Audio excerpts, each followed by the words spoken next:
Friends, good evening. I'm Dr. Ashutosh Gupta, and today we are going to talk about binder phenotype, right?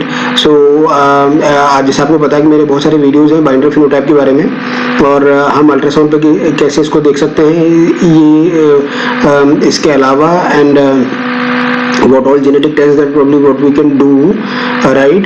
And what if the genetic test turns out to be abnormal or variation of unknown significance.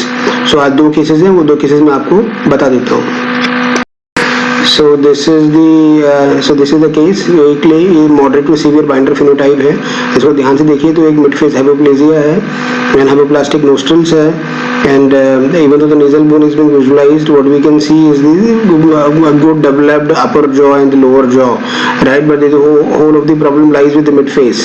So this is a binder phenotype. जैसे हमको पता है कि genetically बहुत heterogeneous हो सकता है ये, और environmental influences हो सकती हैं, viral insult हो सकता है, autoimmune conditions हो सकती है, and this is the baby. So you know that it becomes slightly challenging to come and to see the baby in a profile, right? तो ये binder phenotype है, right? And then what we are now looking around is for epiphyseal stippling, right? So हम knee joint पे देखने की कोशिश कर रहे हैं in both the knees.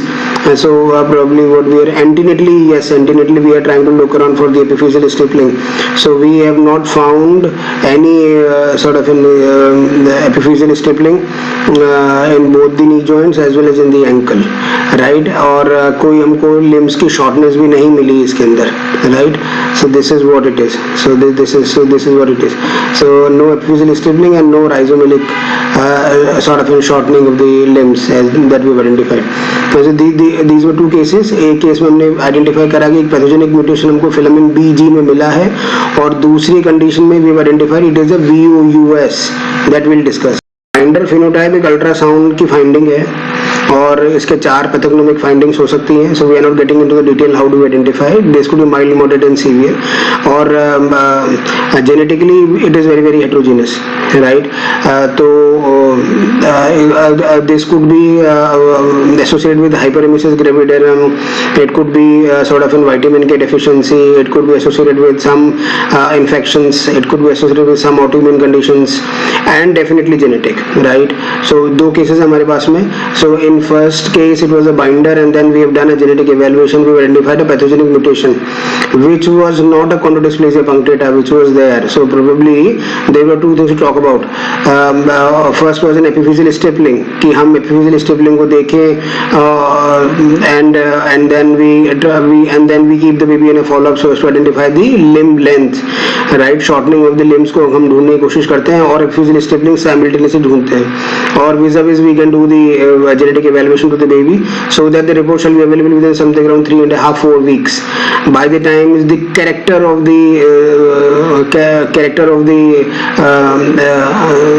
limbs and the epiphyseal stippling would be more obvious, right? Second case में we have in the first case what we identified कि pathogenic mutation हमने identify करा फिलामेंट बी का, which is associated with something different, but probably what we are talking is a skeletal dysplasia, and therefore we have asked not to go further ahead. ठीक है?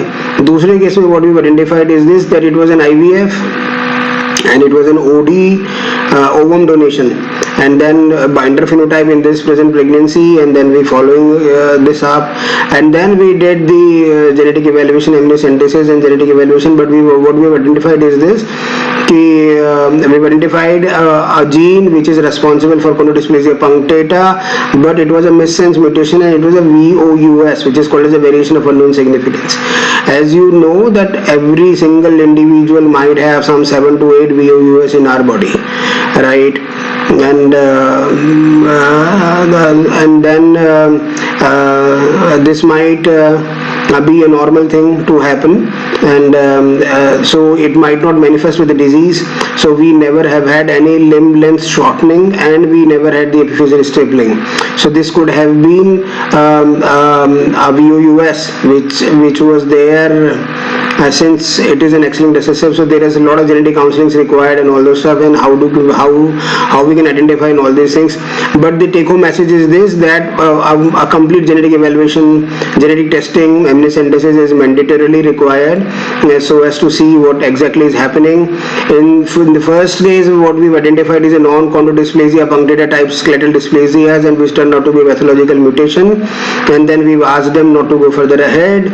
In the second case, we've identified the same gene which belongs to that chondrodysplasia punctata group, but it was sort of an VOUS, and then in the second case, what we identified is this, that we are continuing with the pregnancy, right?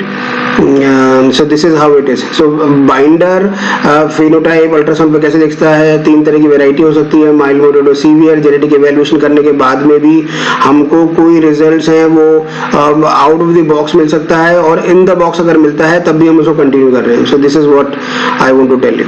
Thank you very much for your patience.